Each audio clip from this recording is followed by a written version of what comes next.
This is a great moment. That's all I can say here. It's a great moment. There were many phases in my life where I have gone through and said, well, maybe this temple will never be built, even though the foundation has been laid.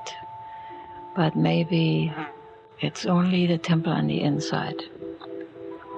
And maybe we don't need a temple on the outside. Even so, I recognized what a marvelous focal point that would be if there was an actual temple. And I think everybody here in the ashram have made an attempt to build the temple within themselves. Part of what I've been learning is to hold the vision again and to face the obstacles and the challenges that come up along the way and to still go forward. In May of 2014, I became the president of the ashram. And in June of 2014, the temple burned. It was a time of self-inquiry and reflection. What does this mean and why is this happening? And it was a very heartfelt time for our community. We grieved the loss of the temple because it was really very much the heart of the ashram. It came alive again, but transformed.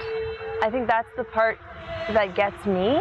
Because like when I think about my own life, if the temple is the heart of the ashram, I think of my own heart. And all of the times that my heart has broken from loss. And that in and of itself is like its own fire. And then just watching the hard work that it takes to heal a really sad and broken heart and how it blossoms open like the new temple. Better than it's ever been and stronger. After the temple burned, I stepped over the yellow tape and went into the center of the temple. And the essence of the temple was there.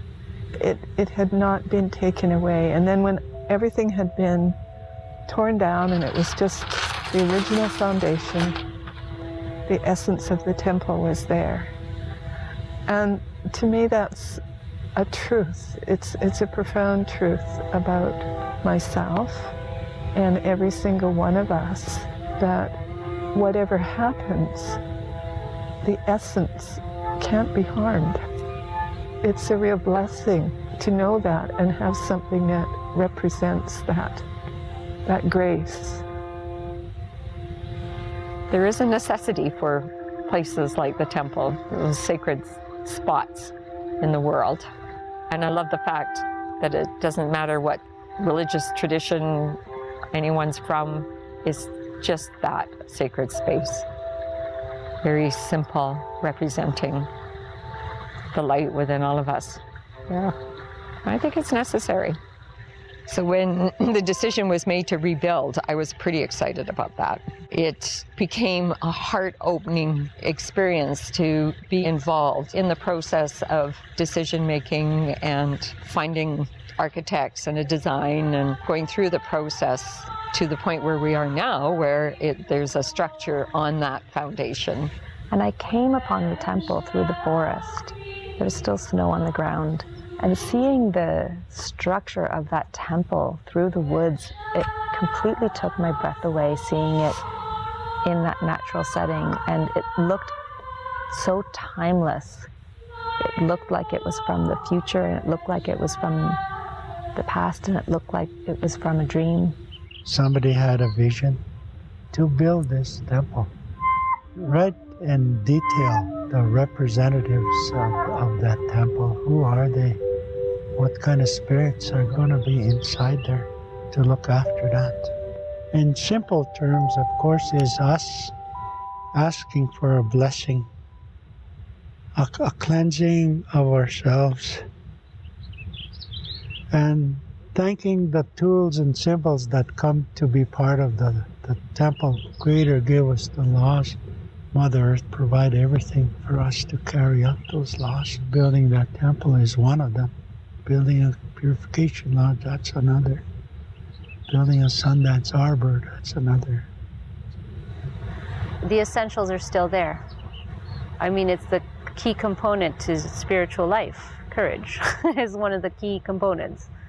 And so it's courage in action. And also it means heart in French. So it's like about following the heart and letting it guide the way. And that it's not always what logic or what something we already know about. It's something we don't know. It's about that and stepping into the unknown. We've put up all kinds of fabulous buildings all over Alberta and British Columbia, but I think this one here takes the cake.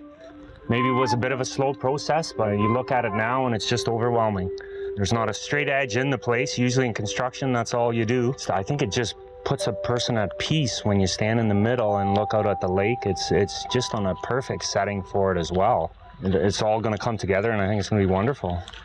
The building is really tied carefully to its site. John and I are getting used to being able to construct what we imagine. It's a process, and it's somewhat knowable to us. But then there's these moments when it is experienced in the whole, so you're moving towards it, that make you feel like it's valuable to be an architect. You're doing it to enhance people's visions of their own place and of their own communities, rather than necessarily making a form, but the form being something about making empathetic relationships. And I would call that the kind of spirit of place.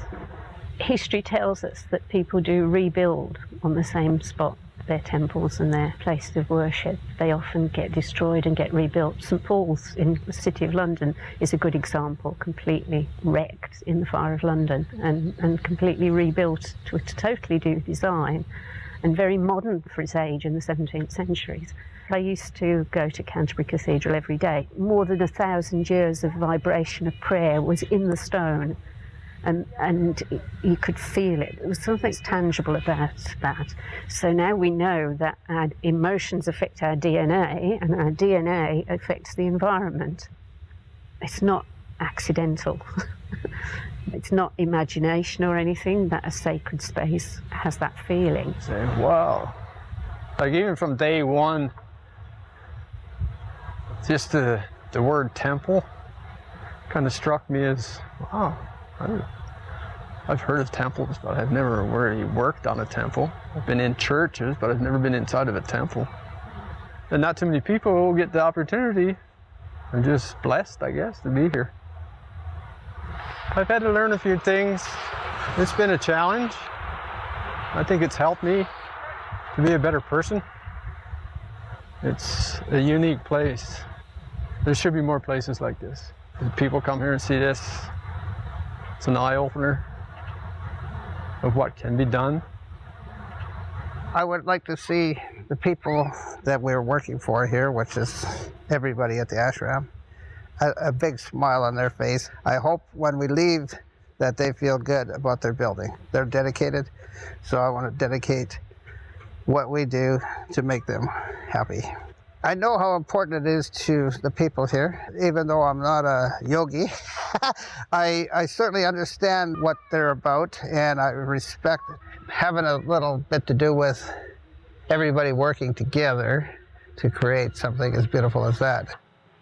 Now, the temple has already been there in the making, in the unseen. And it's now going to descend on earth. The temple now has come into being. It actually exists in form. So how are we here at the ashram unifying everything that we do to become whole and to present this vision to the world? So the world is very divided, and this is a symbol that we can lift up and say, come here. This is a place where we honor diversity, that you can find your own way in, and yet at the center, we're going to find our humanness, we're going to find our heart center, we're going to find the place where the light resides. And that place is beyond an individual person or an individual path, and the temple is a symbol of that. It really makes my soul say, wow, we can do that, humans, especially that sacred place. I said, well, does it exist? Is this how you feel? So that was a big question for me always. And now I've come to feel, say, course it exists. It has resonated in me so powerfully. No other temple has done that.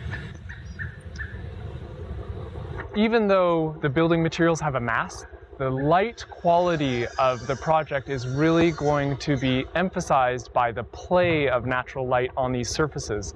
And I think that is really going to require a light touch in terms of material choice, material color, so that they can be inflected by the beautiful natural surroundings, because the intention of the project is not to dominate the site. It is to become part of the site. Just seeing the temple from the ferry and turning the corner and just having those butterflies, and then getting here and learning all what I've learned since I've been here has been, it's like night and day.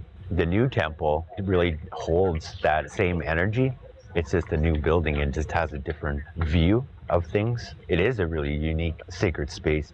Just being able to see it built from the ground up and seeing all the people that were involved with it and being involved with it and being able to contribute just little things that actually help the whole, just like our community does with Karma Yoga, or me being a part of it. And then even outside of the temple area, having goals and victories, seeing how those are coinciding and seeing how my new inner temple is starting to build and develop, and then seeing the completion.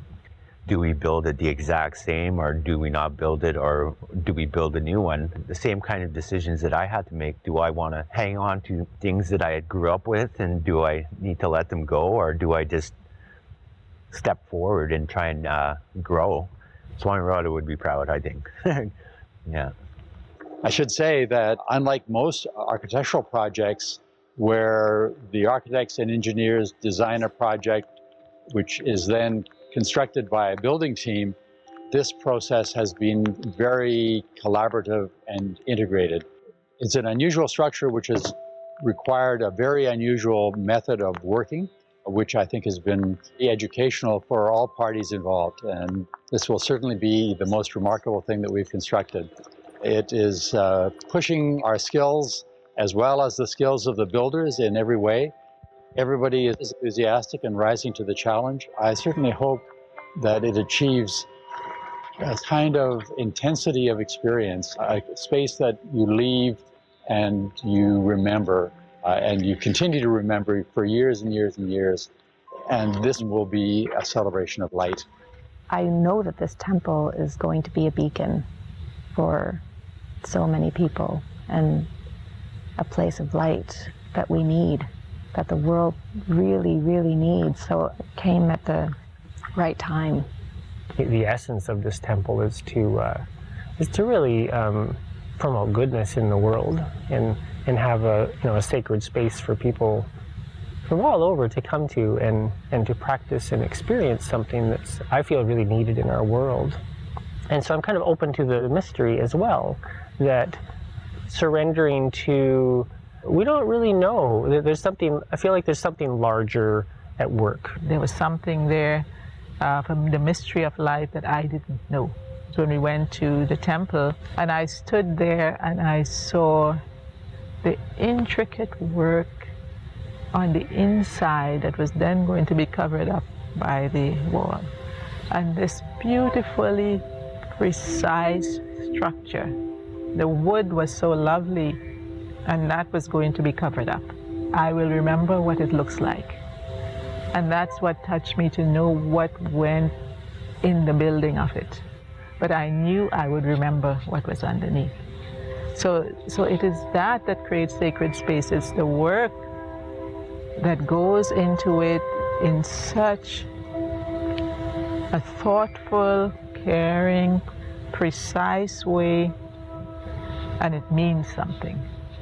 The structure itself is really interesting to see it in the skeletal form, where all the structure's exposed in the inside that will eventually be clad and finished over. But it's just such a dynamic building to walk around it and see how it, it's really hard to take in. I think as it gets enclosed, you'll see more fluidity to the structure. But I think it's an incredibly inspired building. The heating system I mean, I know this doesn't sound particularly inspiring to a lot of people, but that's been where a lot of my time and effort has gone. I think it's a beautiful, elegant, inspiring structure. I would just like to see that the mechanical system, and by that I mean the heating and cooling system, also has that elegance to it. The way I think about it is that we're really building this temple for the next generation of people, like grandchildren of people who would be here now, that it's efficient and works really well. Every building has a function, and this building has the function of helping people connect with the divine, with the light, with their higher selves. Sometimes a building can almost become living and really, really help that process. And this is a very, very living building. It just expresses that in every facet and every nuance of it. It is constantly moving. It invites one to move and to be transported beyond oneself, I feel. This is what it does for me. This is what a great piece of architecture does. And I think that's what we have here.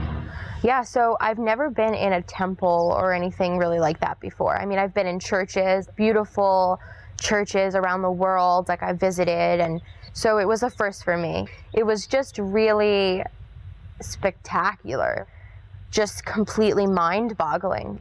How is this space so beautiful and so perfectly constructed?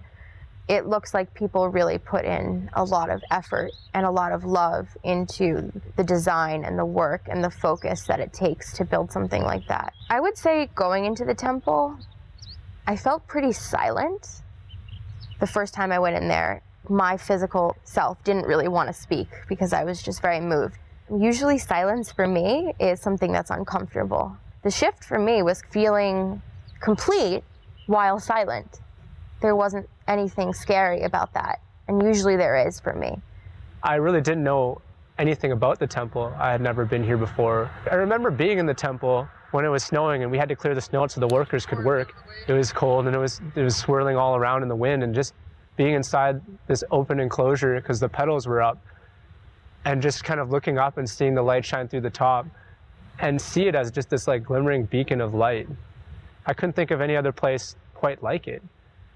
And what it stands for and what that stands for within me, it stands for equality, it stands for unity.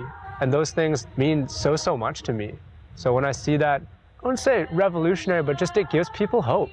Hope is a hard thing to come by. Hope isn't something that's tangible, that just kind of happens on the outside world very often. There's no place that has really given me hope for my life the same way that this place has. And I've engaged with a lot of different communities, and that's kind of the word that really just stands out to me, is like it's given me a lot of confidence and hope that my future can be a good future. You are here to take another step in your human development and bring quality into your life.